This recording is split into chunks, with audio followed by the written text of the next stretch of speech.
ये कहानी भरतपुर गांव के शेट्टी परिवार की कहानी है, जिसमें हरिवंश शेट्टी अपनी पत्नी और 3 बेटियों के साथ रहता है।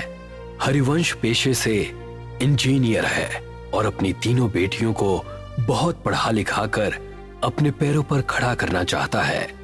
गांव के सभी लोग हरिवंश को बेटियों की पढ़ाई के बजाय उनकी शादियों के लिए पैसे जोड़ने की सलाह देते हैं, मगर हरिवंश शेट्टी अपनी मर्जी का मालिक है। वो किसी की नहीं सुनता सिवाय अपने। एक दिन अपने ऑफिस जाते हुए हरिवंश को रास्ते में उर्मिला चाची मिलती हैं। बेटा, मैंने तुम्हें मना किया था ना बेटियों को इतना पढ़ाने से, मगर मैंने सुना है तू उन्हें विदेश भेजने की तैयारी कर रहा है। हाँ चाची, आजकल के बच्चे पढ़े लिखे होते हैं और सब अपने पैरों पर खड़े होते हैं।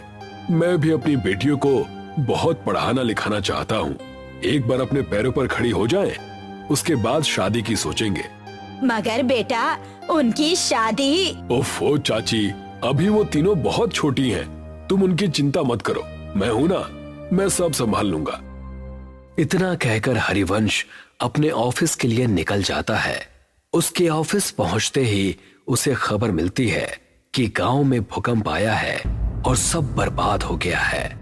हरिवंश वापस घर पहुंचता है और देखता है कि उसका पूरा गांव बर्बाद हो गया है। अरे ये सब क्या हो गया? मैं तो लुट गया, बर्बाद हो गया। अब कैसे सब हो पाएगा? मेरी बेटियां कैसे विदेश जाएंगी और आगे की पढ़ाई करेंगी? अजी, नुकसान तो पूरे गांव का हुआ है, मगर भगवान की कृपा है कि हम में से किसी को कुछ नहीं हुआ।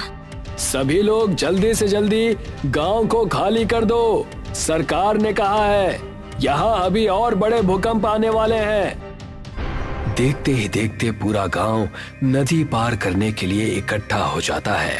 सभी नदी के किनारे खड़े जिट्टी का इंतजार करते हैं। वहीं हरिवंश शेट्टी का परिवार भी अपने नंबर का इंतजार करता है। हरिवंश किसी सोच में डूबा है, तभी उसके कंधे पर कोई हाथ रखता है। हरिवंश पलट कर देखता है तो वो डर जाता है। खून से लथपथ एक आदमी उससे कहता है, बहुत लंबा इंतजार करवाया है तूने, आखिरकार तू हमारी पकड़ में आ ही गया। हरिवंश उस आदमी को देखकर डर जाता है। वो आसपास देखता है, सभी लोग नॉर्मल हैं। ऐसा लगता है जैसे हरिवंश के अलावा किसी और को वो आदमी नजर ही नहीं आ रहा। कौन हो तुम और मेरा इंतजार क्यों कर रहे थे? आत्मा कुछ कहती कि तभी हरिवंश की सबसे छोटी बेटी उससे कहती है, पापा, हम कब से यहाँ इंतजार कर रहे हैं। सबका नंबर आ रहा है, मगर हमारा बोट में नंबर ही नहीं आ रहा। अब तो मुझे बहुत जोर से भूख भी लग रही है। क्या दिन देखने पड़ रहे हैं ना इंजीनियर। जब अपनों के साथ कुछ बुरा होता है ना, तो हमें कहीं चैन नहीं मिलता। सही कहा ना मैंने? मगर तुम हो कौन और मुझसे क्या चाहते हो? तभी हरिवंश की नजर नदी के बीचों बीच चल रही नाव पर पड़ती है, जहां से बहुत चीखों की आवाजें आ रही हैं। नाव नदी के बीच हिचकोले खाने लगती है। तभी हरिवंश की नजर नदी में कुछ आत्माओं पर पड़ती है, जो जेट्टी से कुछ लोगों को पानी में गिराने की कोशिश कर रहे हैं। जो आदमी नदी में गिरता जाता है, वो आत्माएं एक एक करके उनका गला मरोड़ती, तो कोई आत्मा किसी का खून पीती है। इतना भयानक मंजर देखकर हरिवंश मन में सोचता है, शायद इन आत्माओं को आदमियों से प्रॉब्लम है, इसीलिए ये सिर्फ आदमियों को मार रही हैं। अगर मैं मेरे परिवार के साथ गया तो ये मेरे साथ साथ उन्हें भी नुकसान पहुंचा सकती हैं, जो मैं बर्दाश्त नहीं कर सकता। इतना सोचते हुए हरिवंश वहां से उल्टा गांव की तरफ भागना शुरू करता है और उसके परिवार वाले उसे वापस आने को कहते हैं। अरे, वहाँ कहाँ जा रहे हैं आप? गांव में खतरा है, लौट आइए। हाँ पापा, वापस आ जाइए ना प्लीज। वहाँ मत जाइए ना पापा, वापस आ जाइए ना। मगर हरिवंश किसी की नहीं सुनता और गांव के अंदर भाग जाता है। वो जैसे ही गांव में जाता है वो देखता है वहां कोई नहीं है। एकदम सन्नाटा छाया हुआ है। हरिवंश अपने उजड़े उजड़े हुए गांव को चारों तरफ से देखता है। तभी उसे एक आत्मा उसकी ओर दौड़ती हुई नजर आती है। हरिवंश अपनी जान बचाकर वहां से भागता है। भागते भागते थक जाने के बाद हरिवंश एक सरकारी स्कूल की बिल्डिंग के बाहर बैठ जाता है। वहां भी उसे सब उजड़ा हुआ दिखता है। तभी दो छोटे बच्चों की आत्मा हरिवंश के पास आती है और उससे कहती है, अंकल, हम तो मासूम से बच्चे थे ना, आपने हमें क्यों मार दिया? अब आपका नंबर है। मैं इन बच्चों को क्यों मारूंगा भला? मैं खुद बेटियों का बाप हूँ। हे भगवान, ये सब क्या हो रहा है मेरे साथ? वहाँ मेरा परिवार भी अकेला है। मुझे लगता है इन सबको कोई गलतफहमी हो रही है। हरिवंश ऐसा मन में सोच रहा होता है कि तभी एक भयानक औरत की आत्मा वहां आ जाती है और हरिवंश से कहती है, जब अपने परिवार से इतना प्यार करते हो तो दूसरों के बारे में कभी क्यों नहीं सोचते? अब तुम मरोगे और बहुत बुरी मौत मरोगे। हरिवंश ये सब देखता है और फिर इधर उधर भागने लगता है। वो भागते भागते वापस नदी के किनारे आ जाता है, मगर इस बार वो देखता है कि वो जहां खड़ा है वहां कोई भी नहीं है। तभी वो देखता है एक और चिट्टी नदी के अंदर जा रही है जिस पर कुछ आत्माएं हमला करती हैं। हरिवंश को ये पहले समझ में नहीं आता। तभी वो देखता है कि गांव की तरफ से दौड़ती हुई आत्माएं हरिवंश के पास आ रही हैं। अब मेरा बच पाना मुश्किल है भगवान, मेरे परिवार का ध्यान रखना। तभी सामने से आती हुई आत्माएं उस पर जैसे हमला करती हैं। हरिवंश का पांव टकराता है और वो गिरते गिरते बचता है। वो अपनी नजर घुमाता है तो वो देखता है कि नदी पर एक पुल बना हुआ है। ऐसा कैसे हो सकता है? अभी तो यहाँ कुछ भी नहीं था, ये पुल कहाँ से आ गया? हरिवंश को लगता है कि शायद इस मुश्किल घड़ी में उसे कुछ समझ में नहीं आ रहा है। ये पुल पहले से ही यहाँ होगा, मगर उसने नोटिस नहीं किया। हरिवंश बिना कुछ सोचे समझे उस पुल पर चढ़ जाता है और वहां से दूसरी तरफ भागना शुरू करता है। भागते भागते वो ब्रिज के सेंटर में आ जाता है और यहाँ पहुंचते ही उसकी नजर नदी की दूसरी तरफ पड़ती है जहाँ उसका परिवार उसे बुला रहा है। हाँ सुधा, मैं आ रहा हूँ। हाँ बेटा, मैं बस अभी आया। हरिवंश जैसे ही कुछ कदम पुल की दूसरी तरफ दौड़ता है, उन दो बच्चों की आत्माएं उसके सामने आकर खड़ी हो जाती हैं। वो उन्हें देखकर डर जाता है और पलट कर देखता है। मुझे उस पुल पर चढ़ जाता है और वहां से दूसरी तरफ भागना शुरू करता है। भागते भागते वो ब्रिज के सेंटर में आ जाता है और यहाँ पहुंचते ही उसकी नजर नदी की दूसरी तरफ पड़ती है जहाँ उसका परिवार उसे बुला रहा है। हाँ सुधा, मैं आ रहा हूँ। हाँ बेटा, मैं बस अभी आया। हरिवंश जैसे ही कुछ कदम पुल की दूसरी देखकर डर जाता है और पलट कर देखता है।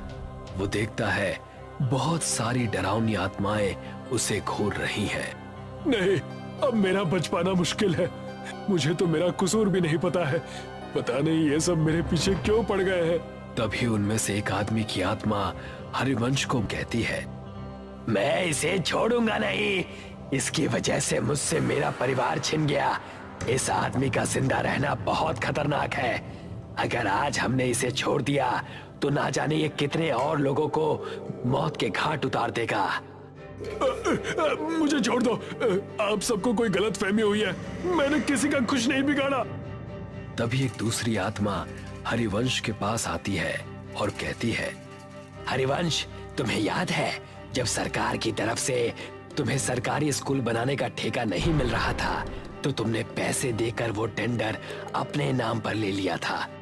तुम वो 5 साल पुराने टेंडर की बात कर रहे हो? हाँ, क्योंकि मुझे वो प्रोजेक्ट किसी भी कीमत पर चाहिए था। मेरी बेटियां शहर में पढ़ने जाती हैं और वहाँ की फीस बहुत ज्यादा है। मैं गांव में रहने वाला इंजीनियर भला उनके सपनों को कैसे पूरा कर पाता? तो मैंने रिश्वत देकर वो टेंडर अपने नाम करवा लिया था। मगर किसी को इस बात से क्या प्रॉब्लम हो सकती है? हरिवंश के ऐसा कहते ही वो स्कूल के बच्चे उसके सामने आकर कहते हैं, अंकल, अगर आप वो टेंडर नहीं लेते तो आज हम जिंदा होते। इसका क्या मतलब है? इसका सिंपल सा मतलब है अंकल कि आपने बच्चों के भविष्य का ध्यान रखा, मगर गांव में रहने वाले गरीब परिवार के बच्चों का ध्यान नहीं रखा। तभी आपने टेंडर अपने नाम किया, मगर उसमें भी पैसा बचाने के चक्कर में आपने घटिया मटेरियल का यूज किया, जिसकी वजह से हमारा स्कूल बिना किसी वजह से ही टूट कर गिर गया और हम जैसे सैकड़ों बच्चों की जान चली गई। ये सुनकर हरिवंश का मुंह खुला का खुला रह जाता है।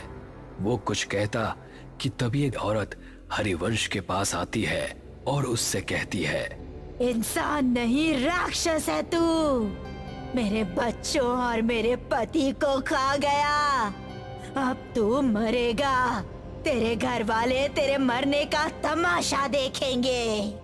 उन आत्माओं की भीड़ में से 2 आदमियों की आत्माएं निकलती हैं और हरिवंश को हवा में उल्टा लटका देती हैं। उल्टा लटका हरिवंश उनसे कहता है, मेरी गलती माफी लायक तो नहीं है, मगर फिर भी मैं आप सबसे हाथ जोड़कर माफी मांगता हूँ कि मेरी भूल को माफ कर दो। तभी आत्माओं की शक्ति से उल्टा लटका हरिवंश गोल गोल चक्री के जैसे घूमने लगता है।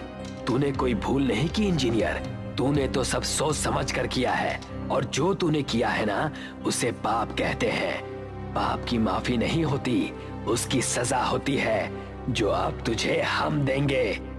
नहीं नहीं, मैंने कुछ भी जानबूझकर नहीं किया, प्लीज मुझे माफ कर दो, प्लीज जाने दो। हाँ हाँ, आज तुझे इस दुनिया से भेजने ही तो आए हैं। तू शायद भूल रहा है इंजीनियर, तूने गांव का सिर्फ वो स्कूल ही नहीं बल्कि म्यूनिसिपल का हॉस्पिटल भी बनाया था। गांव में ऐसे कई छोटे बड़े प्रोजेक्ट हैं जो तूने पूरे किए थे। और हाँ, आज जो ये तू इस ब्रिज में झूल रहा है, ये भी तो तूने ही बनाया था।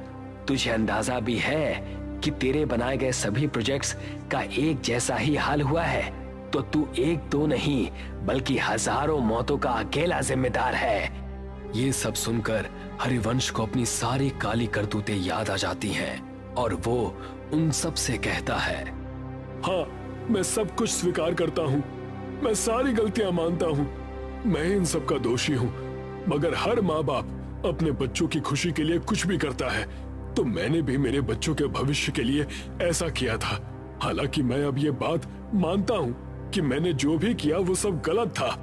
हरिवंश की माफी से किसी को कोई फर्क नहीं पड़ता और देखते ही देखते वो आत्माएं वहां से एक एक करके गायब होने लगती हैं। हरिवंश को समझ में नहीं आता कि ये सब क्या हुआ।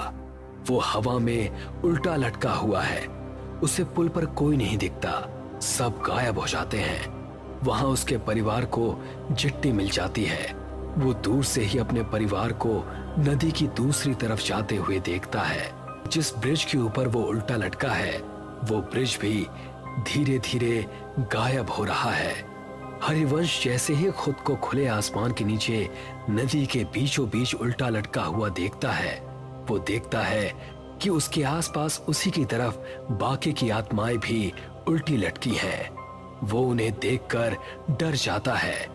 तू और तेरा साथ देने वाले सभी लोग अब इस दुनिया में नहीं हैं, और आगे भी जब जब तुझ जैसे लोग ऐसा काम करेंगे, हम उन्हें सजा देने आते रहेंगे। इतना कहकर वो सारी आत्माएं हरिवंश पर झपट्टा मारती हैं